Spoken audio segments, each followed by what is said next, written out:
Thank you so much. Now, karibuni sana my panelists. I'm very happy to have you today.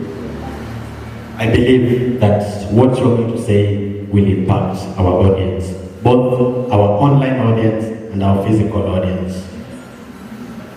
First of all, tunasikianga tu huyu anaitwa nani, huyu anaitwa nani. I want to give them an opportunity to tell us what their names are. And maybe where they come from. Ama mtaki kujua wanatoka wapi? Si mnataka kujua? Yes. Tujue wanatoka wapi? Wanaitwa aje? Wanasomea course gani? Na any other little detail that we may be interested to know about them. Karibuni sana. Tukianza on my immediate right, Wanalamu. Thank you so much. Comrades power. Comrades power. Viva comrades, viva. So, my name is Laban Odhiambo. I'm a student at Maseno University and Sigalala National Polytechnic, taking my CHRD2, sitting for my exam in June. And I come from Homa Bay County, in this town. I'm a son to one Bishop Joshua Witikwanya of Boys of Salvation and Healing Church. I'm a father of one 6 months old called Roman. I'm engaged to one. And you saw the video. She's called Max Miller. She's a lady from Thailand. Are you taking second wife? No, I don't do second wife. I don't do side chicks. I'm focused. Thank you, I will focus. Yeah. Having that serious and mutual interaction with somebody to an extent of having a kid, it means how serious the two of you are today. He's a very handsome boy, and maybe one time you will see him on my status or any of my accounts. He exists.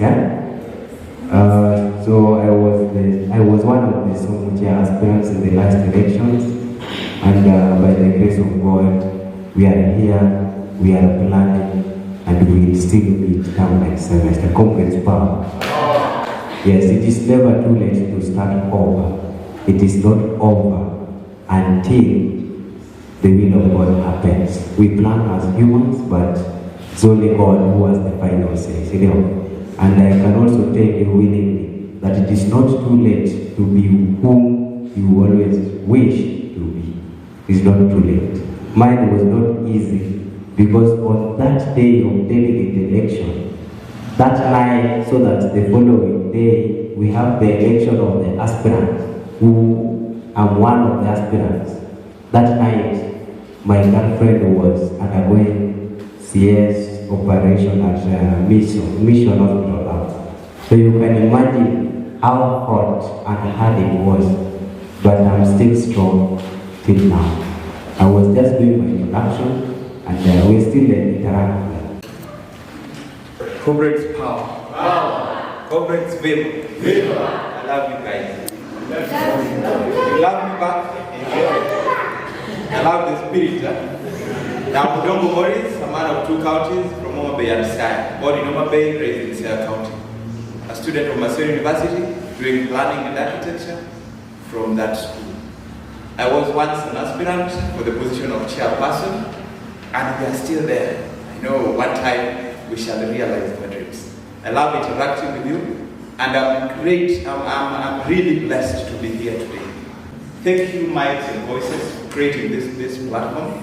I'm very happy and grateful being that people are here, and I'm looking forward to still work together with you. I'm John. Wanasifiwe. Kwa itifaki zilizo miongoni mwetu, tuongezwa na Bwana Sam, CEO founder wa Mics and Voices. Chelsea Kalivuka foundation yake, dadangu pale na wanafunzi mliomo katika ukumbi wa jambo. Kwa majina anajulikana kama Nyango Moses Selina, mwanafunzi wa mwaka wa 3 kozi ya BA Kiswahili, niliyekuwa mgombeaji wa kiti cha urais chuo kikuu cha Maseno University. Kwa sasa mimi ni Mkristo Mwadventista. Sina mengi ya kusema, ila nashukuru kwa mwalimu uliopo tunapotaka mama ndani.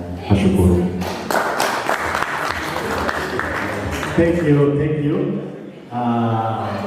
Tuko na HR, tuko na architect na pia tuko na mwalimu henga.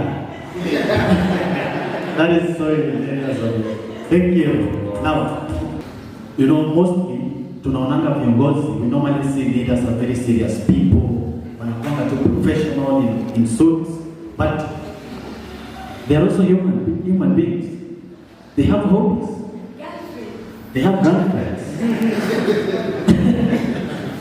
Yeah, and they have interests. Sometimes past even politics. Now let's hear, is it true that they have interests, they have hobbies, and they also have passions for other things apart from politics? Just briefly. Comrades power. It's true, we are all humans with different interests and hobbies. I'm a student at Maseno University taking part in karate. That's my club. So I'm specializing in judo art. I'm also an dancer. I'm also a public speaker. So we also have different things apart from just being official, because as a leader you are a figure. We also have social life. First and foremost, other than being a leader, I'm a politician. You know, those are 2 different things. Yeah, I think you are a leader, but you are not a politician, because we have a leader and we have a politician. So I think I'm 2 of them. I'm a politician and at the same time I'm a leader. We do the political tricks and we lead also. I love a lot of things. One of the things that I love is eating.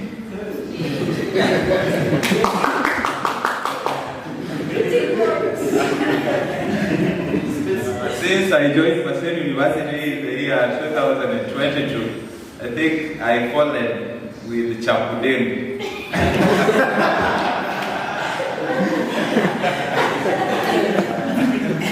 So I love chapudeng actually, and I found myself even after politics, I could not even finish a day without asking for chapudeng.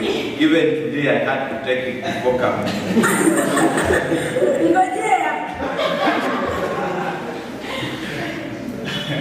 So that is also part of life. I love also children. Anybody who has a child, you can bring it important to me. I love playing with them. We joke around, and I'm actually a fun person. I'm very funny. And I'm also saying, one day I'll release my songs to get to hear. Not just singing.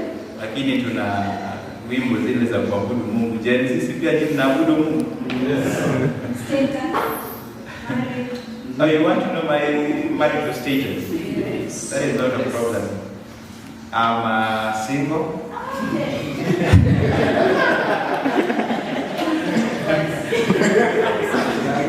Anybody who is not taken, I can take you. As long as the qualities is at par. When you meet the qualities, we are good to go. But anyway, marriage is a stress right now. None bwana, napo hapa utangangana na mambo yako na nini, si ndio? Very stressful, you know. Hapo mambo ya jenzi hapa na pale gonga na kutoroka kama itabidi. Sawa sawa? Asante sana. In the book of Matthew, I don't know the verse, but what I know is when Christ, or that servant, gave pains to his servants, meaning that each and every individual has an inborn talent. I'm a former footballer, went for trials with Gormahia, but I was in high school, that is in Kisii High School. I was a midfielder in 6 people home of football, but passion changed. Because mimi ni mkardinali na mimi ni mgenge, what we believe is lazima tufight kutoka nini? Kutoka block.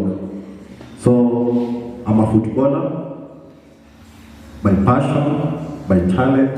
I was born as a footballer and also being an Adventist. I'm a scout. And so much interesting is, apart from politics, I know how to write good books. I'm a very, very, very good writer. I've heard of my sister writing books. You can come and compare books with me, we borrow from an angle of view. I heard about my little status. Fortunately enough, I'm not dating based on 1 or 2 issues, because not yet I've not achieved whatever I want. And also, I like sharing ideologies, and mostly, I'm an activist. Sasa si tuko sure politicians ni normal human beings. Sindio? Yeah. You're very sure that apart from politics, they also have other lives that they live. And now, I know this is a very, very common question that each and every single person will ask. Uongozi ulianza wapi? Ulikaa tu chini, ukaamka ukasema mimi ni kiongozi?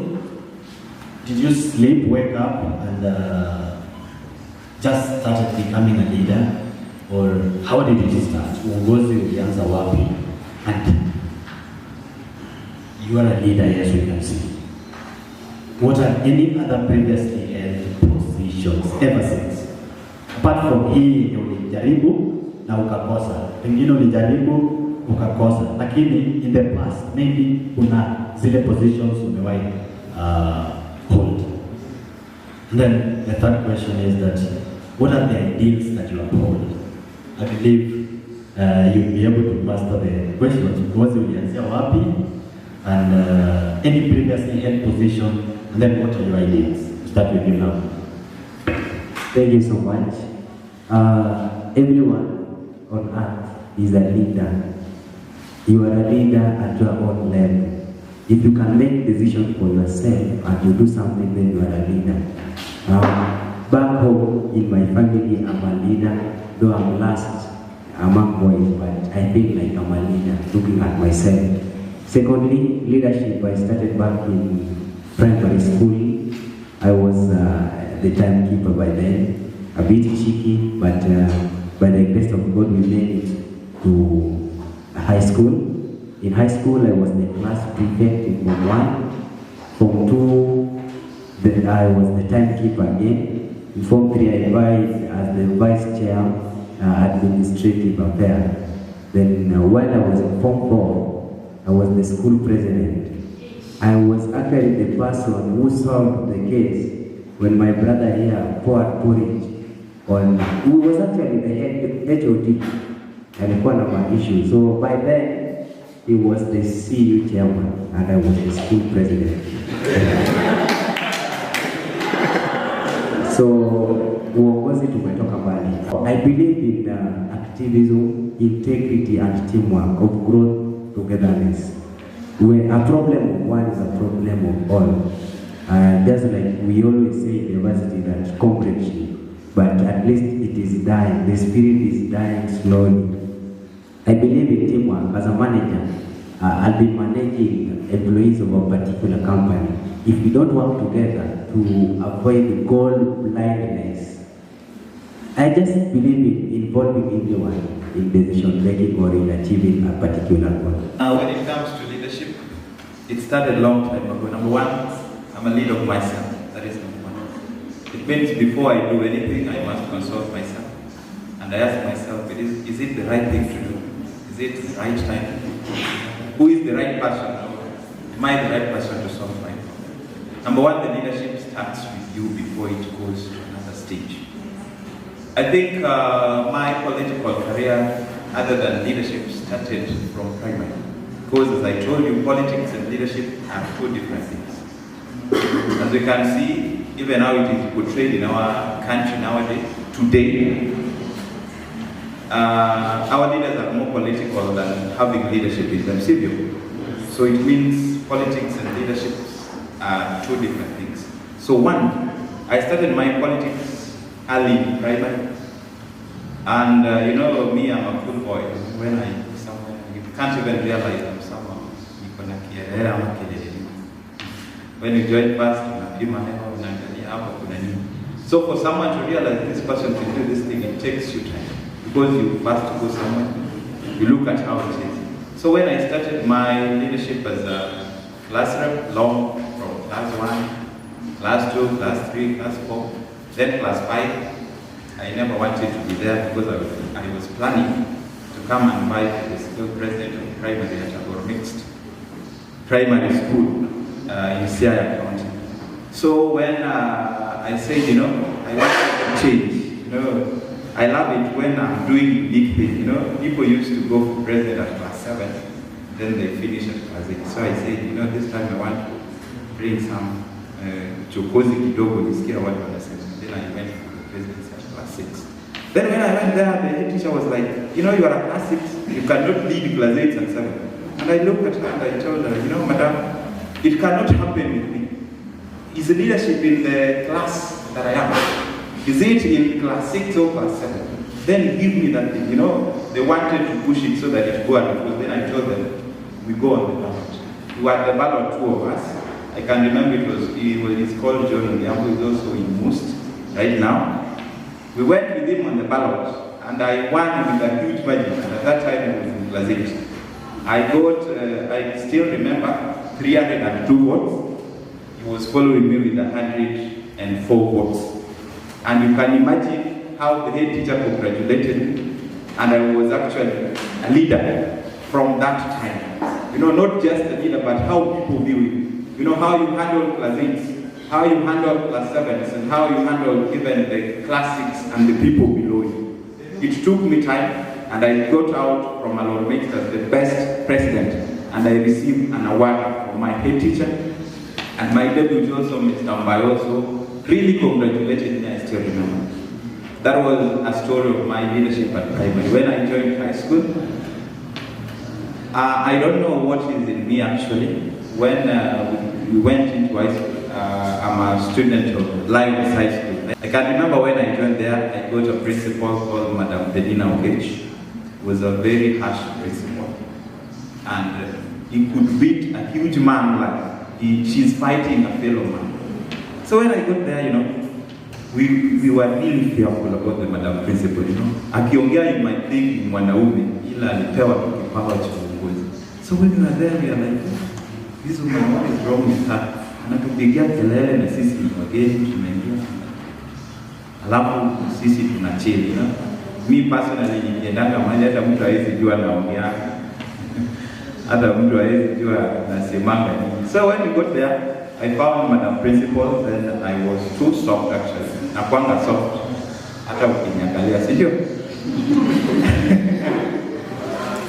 So when I was there, we were almost 8 streams by then. We were 8 streams. So they wanted ERM for the Form 1s to check how the streams are doing here and there. Then they wanted also the class captains. I opted for class captain, but when the class teacher came, told me, I don't want you to go for the class captain. I want you to go for the ERM, because by that time, my stream was heroes. So heroes never hold that position. So when I was the person to crave for the class captain, class teacher said, you have to go for the ERM. Then I was like, okay, let me go for it. We met the principal for the first time. He's like, no, this is a soft boy, you cannot be here. Mr. Riano, go and choose for us another strong boy. I'm like, this woman doesn't anasema nini. Sasa huyu anasema nini. And Mr. Riano insisted, no, Odoko must be there. Then they're like, okay, sawa, let it be there. Tukamaliza mwezi wa kwanza, wa pili, wa tatu. Sasa ikafika wakati sasa there was a clash between, because the population was huge. So they wanted to waweke saya kukula lunch was different from other. From 1s and 2s waende, from 3s and 4s waende. Then you were like, we were the youngest that they don't want to give us the first priority at from 3s and 4s waende. Then we were rioting and like, Madam Principal, you cannot allow from 3s and 4s to eat fast, and we are the youngest in the school. We must be prioritized. Then we were going at 1 and these people are going at 12. Then we just charged ourselves. Then when I go and confront the principal and he was saying, no, I thought you were soft. Kumbe uko na maneno yako. until that thing changed. And they told us, Form 4s must eat last, Form 1s to eat first. And I think that is the first thing I realized that, okay, this principle was harsh, but I could handle. Na hiyo ukali yake yote nikamwingilia nikamwambia, no, we have to change this. So we had to change that. Coming to Form 2, I relented and I said, let me relax. And then the guidance and counseling teacher appointed me as the captain by then, because I never wanted to fight. Then at Form 3, I waited. I go for the presidency. I won. And again, I was in Form 4. Then I finished my school at Lions High School. I got a grade to come at the university. Maybe I come parallel, Sawa, nikishafika hapa, ndio hiyo uongozi pia iko. Nilianza na udelegate, school yangu we had an election. I was also a leader there. And here again, I'm looking for the leadership of Masomo University at large. And as we are speaking, we are also engaging in the politics of outside, because we want to lead outside. We want to lead Homa Bay, we want to lead Siaya, we want to lead Migori, and we want to lead West Gishu, Kakamega, Nairobi, and the rest of the country. And one day, through the God's grace, I know we'll be at the top seat. One day, I myself, as the president of this Republic of Kenya, Pole. As I define leadership, at my own acknowledgement, is trying to have or to outdo a roller coaster in a society that seems to be in a low-key situation. Why am I saying so? For instance, let's have a typical example within the varsity. Like currently, we are undergoing at a high risk or at a high percentage of population of mortality rates. To your own experience, you might wish that if I could be a leader, I could have taken comrades' power, then we occupy Busia Road. To your own understanding. But to my own understanding, there is a person who can define leadership by trying to adjourn or to be a subordinate to the constitution or the regulations that guides him or her. That's how I can define leadership. How did my leadership, or how did I begin becoming a leader? Unfortunately enough, I'm the only scholar who has gone to university back at home. Just try to imagine the pressure that you are having. Coming from a humble background in a family of 3 kids, or 3 siblings, a mom, and a long-lived I-had fan of mine, that's my dad, the late, I call him Professor of Theology, the late Jared Regina, who died last year, 2025, I buried him on 4th April. The late is soul rest in power. So how I can say I began a leader is, I was taught the doctrines of church. I like referring myself to church, because that is the foundation which my parents taught me. I was the leader of Pathfinder. The SPAs can know about it. When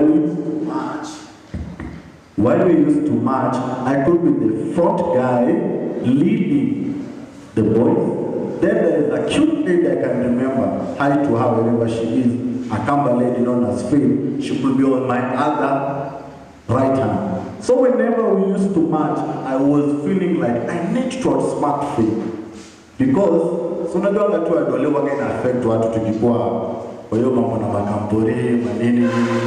So I wanted Faith to see me as the boy who can make it in the Pathfinder line. So that's where my leadership began. When I joined ACK back then, I was born in Garissa County. Sorry, it sounds so much weird. I was born in Garissa County. Then at ACK, it was a church. Then we have the kindergarten. Apoba PP1, PP2, grade, I don't know. So when there is when the class teacher asked, who betrayed Jesus Christ? Then no one could answer. No one could answer from them. Then I answered, Peter denied Jesus Christ. Alimkata kwa nini?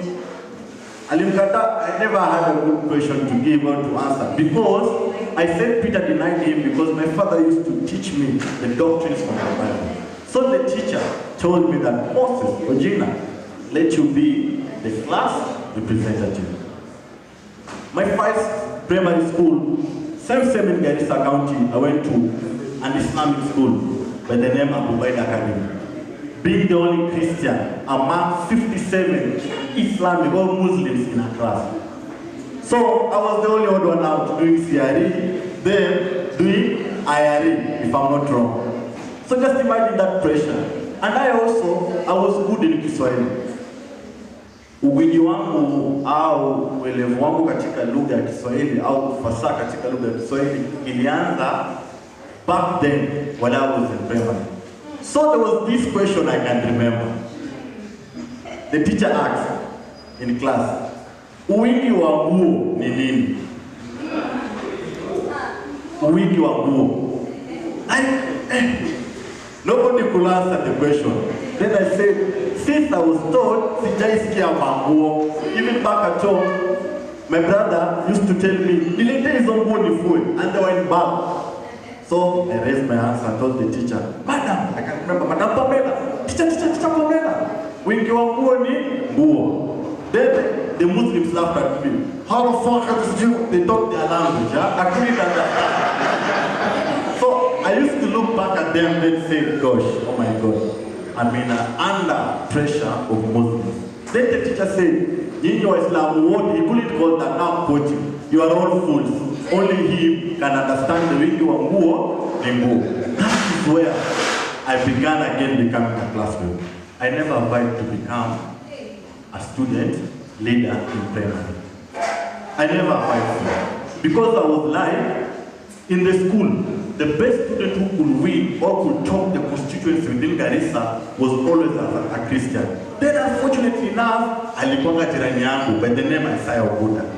And he was not also a class prefect. Then I said, this is a challenge. Rather than competing for leadership, let me do my grades or my marks to be exemplary.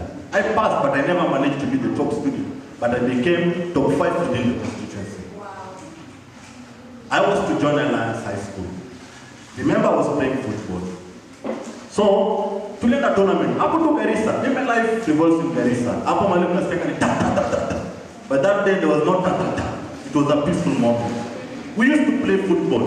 Then there was this scout, because of the scouts, who take players. Wakakuja wakaniambia, kijana uko, I'm supposed to be joining high school.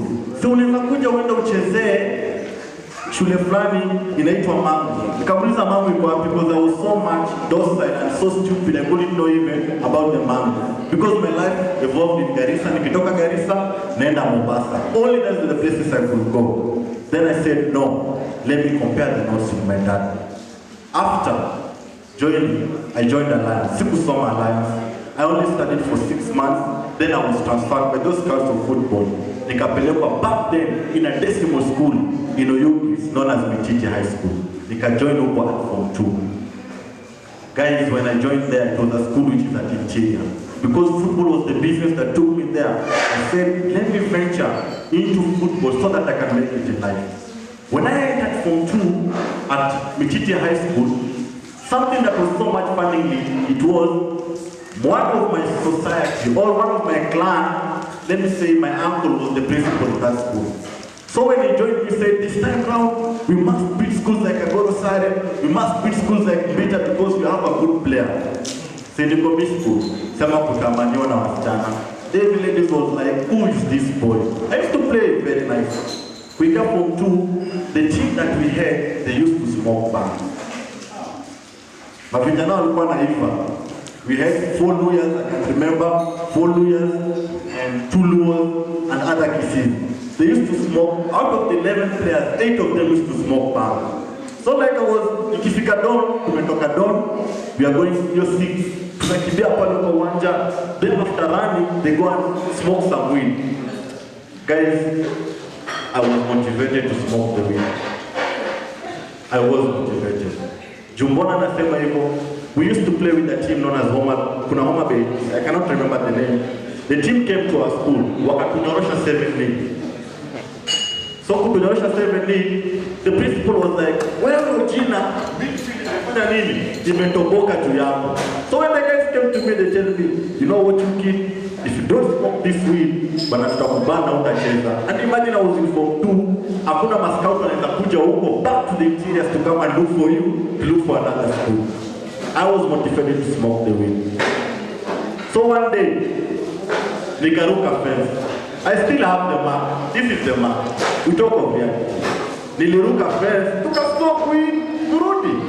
Nikatoboka, mkono ikakatwa. Then the principal called me and told me, Oji, I heard you are not sleeping in school. What happened? What happens to your hand? Kamdanganya ati my hand has a problem.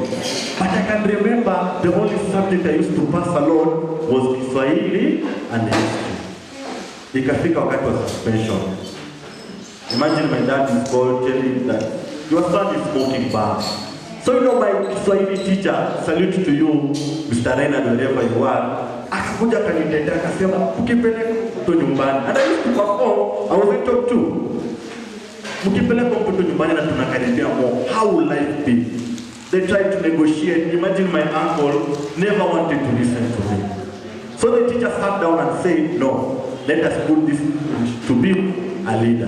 Nikapelekwa class rep. Nikalala class rep, sikuwezana. What I could do best in school is, whenever a teacher used to want or used to cane a student, early in the dawns, ninaambia mwalimu, model, kaushie usichape mwanafunzi. Wacha twende dawns to the students started gaining that love for me. Let us love Ojina. Let us love Ojina. Nikapenda student, so I used to play football and I had money. Ikifika fair break time, I used to buy people mandazi. 12 mandazi because I know nikipiga simu nyumbani nitatumiwa kwa kitu because I was the only student or the only kid back in high school. So in Form 3, there was the time for campaign. Then those my boys came. But then I was to join Agoro. The scout came and told me, hey, you should be joining Agoro. Then nikapiga hesabu, nikienda Agoro kucheza ball, I will not do my Form 4. Na siku zinaenda bana, nafaa kujoin campus nasikia life ni nzuri. Nikatweet nikasema no, I'm not joining Agoro.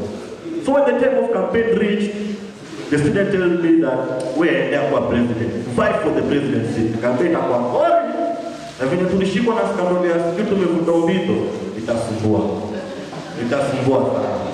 But now when the time of election reached, the principal called me, told me that you cannot become the school president. Nilikuwa na chuki na deputy principal.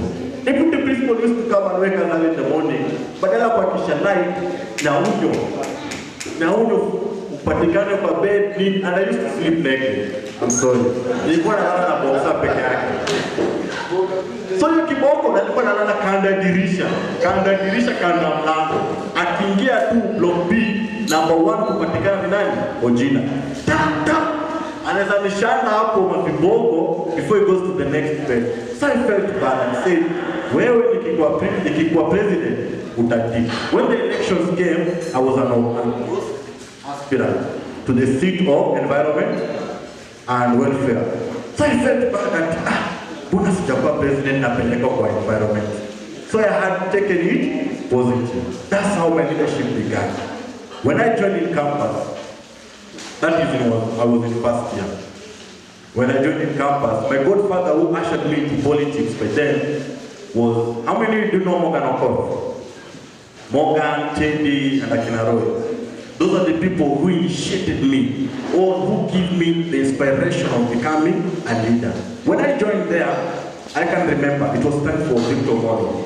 He was vying for the school president. So I was good friends with Akina Morgan. The friendship only became of story na nini. Started doing like you can walk in a street, you meet some boys. We met with them at Oxygen.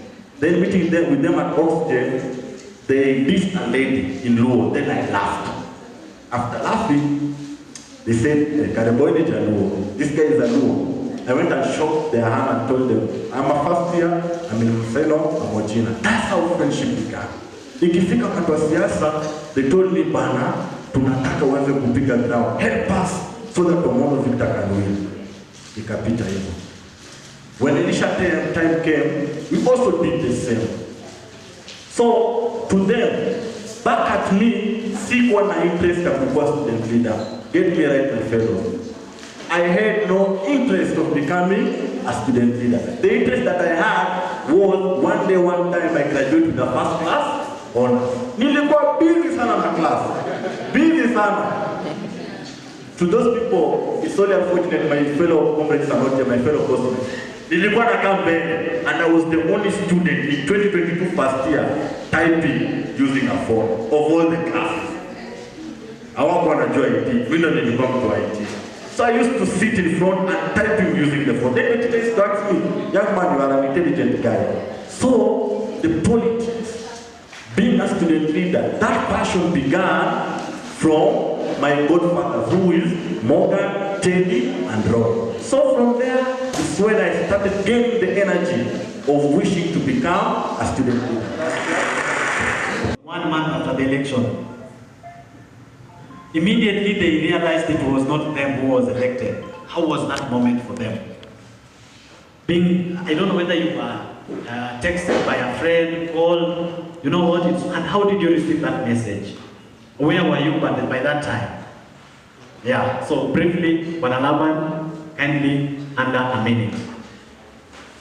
Asante sana. Haijawa rahisi kufika hapa. Ni mkono wa Bwana. Comrades power.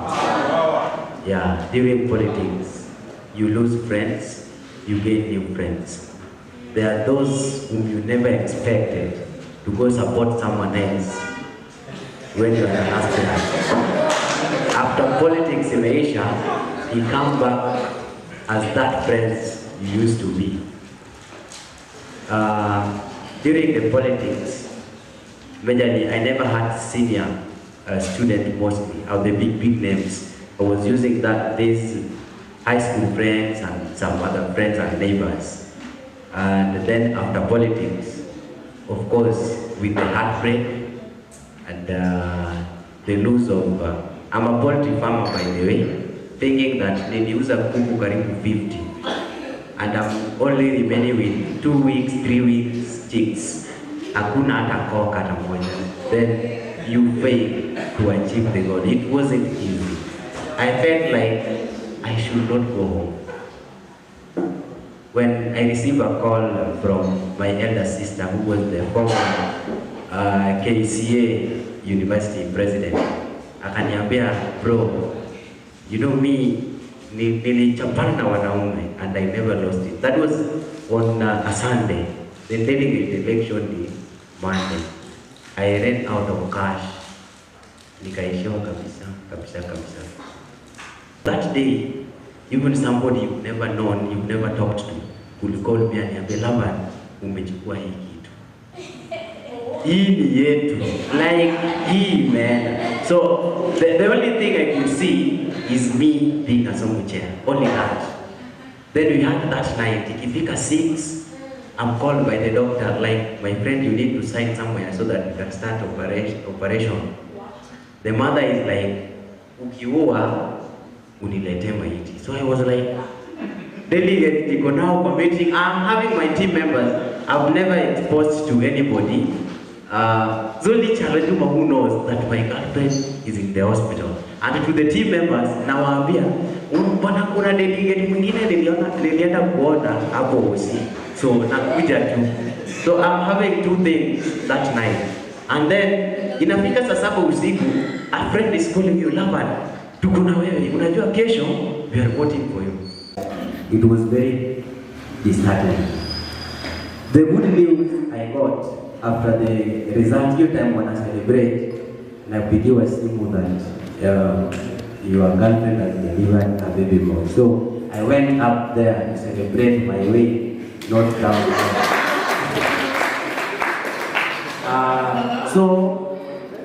Being that I was a man of the people, coming out was street, haikuwa rahisi. Everybody was seeing me, hata you can testify this. Si wewe nilikuwa nayo, si nilikuwa na wewe kwa jamaa. I had good manifestos, I had good team, I trusted my linguistic inherent. Kama ni Kiswahili naonga properly, kama ni Kizungu niko sawa. Kukuja kwa street, hata kuenda market, I took 1 week. Singeenda market. But there was only one motivation. Nikiwa kwa nyumba, my house was an opposite door to Odira's house. I could just call Kababa. Forget ile nilikuwa nayo. Then 1 week later, Chalo is coming to me and ananiambia, you know, we spent 87,000 in less than 1 week. I was like, in less than 1 week, hii ni pesa nyingi. So Like, I needed to forget that. Then I came to learn one thing. There is a next time. We need to fight again next time. Accept, then actualize, then you move forward. Thank you. Let me tell how I got myself in politics. At year one, I was a delegate, and we supported Ugolo Victor. At year two, I was never in politics. At third year, I joined the politics as now an aspirant. To be sincere, when we were starting the race, the last academic year before now, we started it the last semester. I don't think Dongo Morris was something to anybody. Actually, when we started the race, when chair aspirants could be called, you could not be pointed out as someone who could make it to be the chair. Actually, I was one of the weakest candidates by that time. So, moving forward, we came back after a long holiday. We were prepared for it. Actually, some people even told me after now they realized that I was strong at the end. They told me, oh, you know, Dongo, I never knew, even they never expected that I could be the second runners-up, you know. They were like, you know, you were strong, kumbe, you know. So, during that time, as we started the campaigns, I was the weakest. We got an aspirants, people could not mention the Dongo's name. So as time goes, God's grace, do here 1, 2, 3, 4. And there are even my postmates and friends who never believed in me. They took you like, you cannot make it. And as I told you, ukiangalia sura yangu, I don't look like I'm too harsh or aggressive or something. But you know, deep down in you, you must be aggressive, looking for what you want. So coming to the end of now Maseno politics, hapa na pale, realize sasa, Odongo amekuwa famous, Odongo is doing the groundwork here and there. Some people join the so-called the figures. Called here in Maseno the figures, the CJ, the Akina Moga. Those people are not real. And I knew them politically. You see, Mr. Gina knew them as friends. And Lapan walked even with CJ when he was looking for the chairman position. But at the end, they joined my team. I never invited them, but they saw the efforts that I put, so they say, you know, this boy can make it. So, running close to now election, you know, you are now getting momentum. Now you are you are now, inasemanga sasa farasi ni wengi, lakini punda huenda wanabaki watatu wawili. I think ilikuwa amongst now the front runners. The horse race was now there. I think nobody had people at the ground like Dongo Morris. I don't think even the current chair could not speak because of it. And now the time I knew I was losing, I never knew I lost the time that the results was announced. You know, I believe in engaging people and talking to people. The day I knew I lost it was the day of the containment of delegates. Because you are looking like, you know, if you can get 80 delegates, na ile maneno, then I was blessed I had CJ. CJ akikwambia kitu, you cannot change even in a day. Then it was now the last moment, you know. People that you are with that was in Rwanda, I don't think if majority was what I think the votes I got almost was showing the number we had. So the day I knew I was losing, when I had Benjamin Aniti, had 65 or 70, 65 to 70 delegates by that. Then I was having 57. I knew this thing has gone because once you have people at the last moment changes a lot. It changes a lot. So, coming to more again, then we had some disadvantages happen at Aniti's place. So I knew, okay, these people were lamenting here and there. Oh, then they realized that then, unajua wakakuja na sabuni ya roho. Unajua sabuni ya roho nini? So ile sabuni ya roho ikatembea, then you have a notion that Kodogo sold the land to come and campaign. So these people, you know, I was strong in the ground, then they feel like, again, Kodogo has money. So they were like, no, we cannot lose it again. So they were splashing money like nonsense. Even people who are now too loyal to, I think the person that got the highest was 3,000, and that one was the most loyal to. You know, no, but these people send you 3,000. That's a way we put the money. So, you know, that notion also, it was so bad. As long as it's politics, you know, to give pesa means.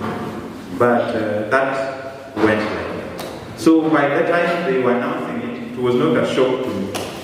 It was not a shock. But what I knew, I was the number 2 by then. By that time. So long as I was not the number 1. But I knew I have to be number 2. So that is how it happened. Actually, after elections, majority thought that there was something that, like, people promised me I'll be in government because I was strong. I lost today. I'm in the street, even in the evening, laughing and talking to people. And some people are saying, your fellow aspirants are in the houses, they are not even here. 1 week, 2 weeks, we have not seen, but we are here. So I remain strong because it's also politics. It's a bet.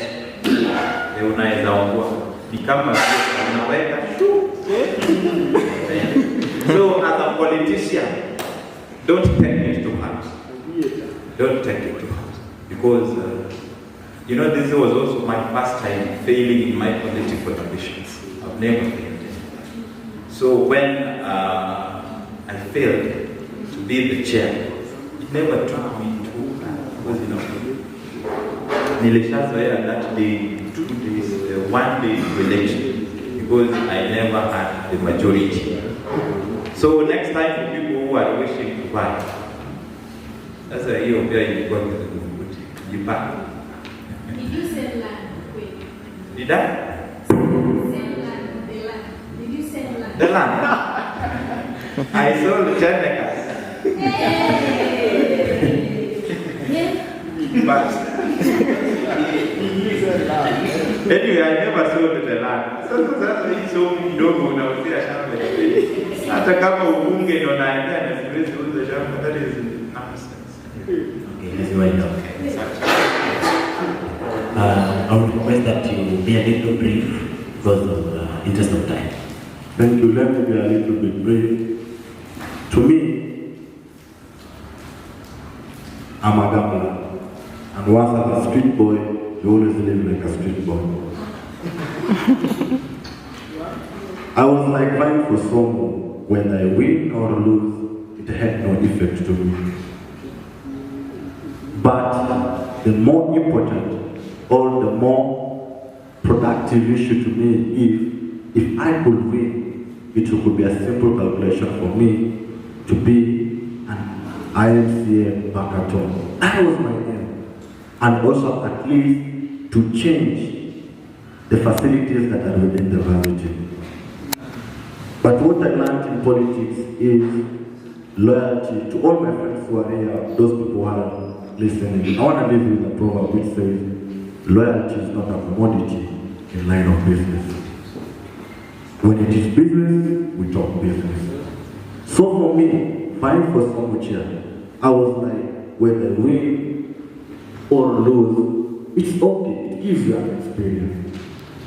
Because once a man who has gone to hunt or gone to the street, you either come with the cash or you try again for the mjengo tomorrow in the morning. Ni kama umeenda kufanya mjengo, whether utachukuliwa ama utafanya nini, utakosa kuchukuliwa. Thank you so much. Thank you. Just with all the mind. Let's clap for them.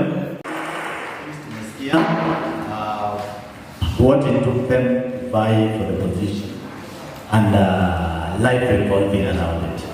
Now, that's a question to them. We are aware of the things that have been going around our institution. We are aware about what has been happening, about the students taking their own lives. Now, I want to give you a chance, probably the last chance with the mic, to have a 30-second address to the students of Marcelo University. I want you to categorically address the students of Marcelo University, starting with you, in 30 seconds. Dear comrades, I would wish to write a letter to you concerning the situation that is ongoing in our university. Education is like a fruit of an apple, given to a lady who is on a heat to be loved. It's according to you to whether to choose it or not. But be wise, be like a gambler. Don't spend more in your life going to non-accessible gibbets within the society than forgetting the aim that brought you to Marcelo University. As a soldier, know that the last bullet always kills a gangster. And as a gangster, always knows that once you get out of the sheets, you can never go back home safely. Do what brought you to Marcelo. Let's be like John the Baptist, who spread the gospel of coming of Jesus Christ. Also, let us do the same. When a shit happens in a movie by a guy known as John Cena once said, never give up. Never give up to the prejudices that are going on through now. Be solidified, be you, put the shit together in you, and soldier on. Thank you so much. For those who we found as they had committed suicide, I know we understand it's very difficult. Our parents struggling for us to the university and you end up dying before even realizing it. It's a very painful thing. I take it as an example the way my mom looks at me. You know, like I die now. You know, I don't know how she will take it. I don't know, because we've struggled to be here. But to the students, to your fellows, taking your life is not the solution. I know life is hard. I know uchumi ni mbaya. Ruto amekaza kama lakini tung'ang'ane. In as much as we face a lot of things, let us learn through on us. It's very bad. And if you find a friend who is also stressed, try to comfort that person. Let him not think of dying, because we live to try. We go through a lot. But as we go through a lot, let us know that the morning is ahead. Hauwezi teseka tu milele, hata mwenye anaenjoy cannot enjoy forever. Sawa sawa. So there is also life after struggle. Asante. Thank you. Comrades, may the departed soldiers rest in peace. Avoid having issues with your friend, and if it is something revolving around relationship, have a therapist, somebody. Another thing, comrades, let's be people who are very social. Talk to somebody. Ongea WhatsApp. We were at EC University and we were told, if you are in a WhatsApp group and you never type for 1 week, uja type kitu na uko group for 1 week, then there is a problem. And the group admin should find you. So at least find somebody you talk to. It is stress relieving. Another thing, let me call upon the comrades. It is you versus you. Remember, all these things happen. We have the administration and they are quiet. We have police and they are quiet. It is you, the comrades, versus you. Take care of yourself and always pray for God for His protection. Thank you. Thank you. Let's clap for them. Let's clap them and appreciate them for having taken their time to come and share with us about their experience as those who buy and embrace the spirit of starting over again. Another round of applause.